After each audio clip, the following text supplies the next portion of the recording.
Dans les années 70, Yamaha cherche à élargir son offre commerciale. La marque japonaise va alors créer plein de nouveaux concepts, 500 XT, 125 DTMX et puis cette 1000 TR1 qui débarque en 1980. La TR1 est un concept intéressant. Un gros V2, étroit, fiable et un cadre poutre en tôle embouti forment une plateforme novatrice.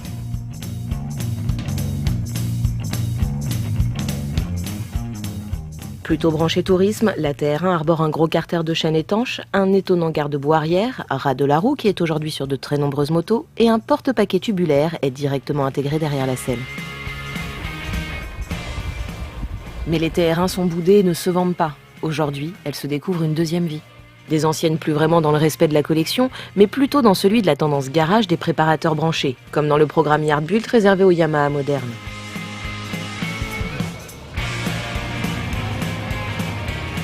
Le boulot réalisé par le garage Warm-Up Moto à Hyères efface la gentille routière pour faire naître un méchant trail scrambler.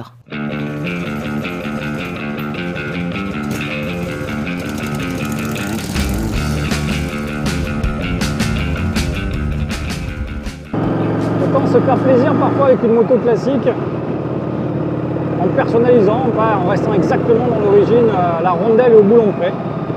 C'est un peu l'idée de cette moto qu'on essaye aujourd'hui. La 1000 TR1, lorsqu'elle est sortie dans les années 80, était un vilain petit canard, un V2 de route avec un moteur très doux, très utilisable, c'était pas puissant, c'était pas rapide. Finalement, d'une moto que personne n'a compris et presque que certains ont estimé un des plus grands flops de Yamaha, c'est aujourd'hui, ironie de l'histoire, une des meilleures bases qu'on puisse avoir pour faire ou un café racer, ou un custom, ou un scrambler comme aujourd'hui. En tout cas, c'est une moto qui a une base mécanique extrêmement intéressante pour la modification. Ce sont des bases sur lesquelles on peut vraiment s'amuser. Les bases sont accessibles d'occasion, sont des moteurs qui sont assez solides. Et on peut aller où bon nous semble en termes d'esthétique, de look. Ça fait assez rapidement des motos qui ont un caractère bien particulier, bien spécifique. Et c'est ça qui est super marrant. C'est un 1000 cm3 qui fait au départ un peu plus de 60 chevaux. Caractère assez plein, c'est une moto qui est très facile, moteur qui ne pilonne jamais. Ce moteur est digne, vraiment digne d'intérêt puisque cette moto en fait est très atypique. Le cadre fait à la fois support moteur et filtre à air, c'est un ensemble qui est très compact. Le moteur est très étroit.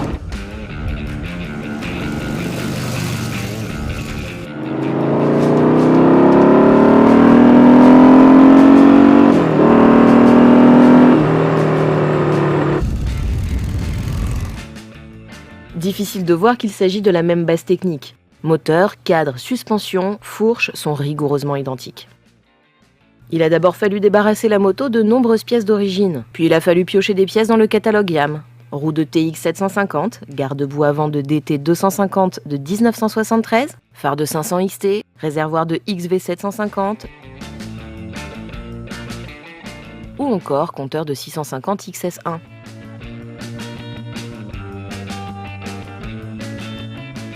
Le reste provient de l'aftermarket, selle moto Lana, plaquet numéro façon motocross, feu Lucas et clignot du commerce, soufflet de fourche, poignée caoutchouc façon Kawa triple,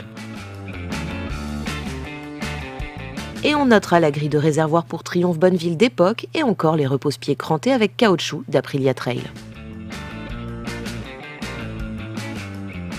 Enfin, la technique arrive avec un mètre cylindre Béringer, des silencieux façon Norton Commando et de gros carbus Mikuni 36.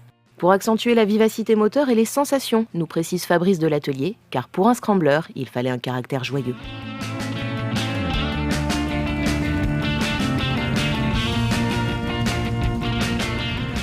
Une fois qu'on a enlevé les carbus à dépression d'origine et qu'on met des carbus classiques, ben ce moteur est assez rugueux. Il est bourré de couple à bas régime.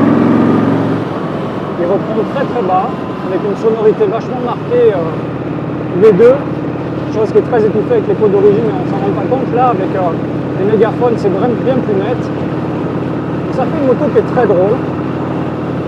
Et puis c'est pas désagréable, ça fait une moto que tout le monde regarde. Alors, l'esprit du scrambler est très présent dans cette moto. Les scramblers, c'est vraiment quelque chose typique des années 60-70 aux USA, cette espèce de liberté de vivre, de liberté de mouvement, avec une moto qui est à même de vous faire à la fois des kilomètres sur la route et puis du chemin, un peu de terre, un peu de sable. C'est vraiment une expression de la liberté. La liberté, c'est aussi la liberté de concevoir.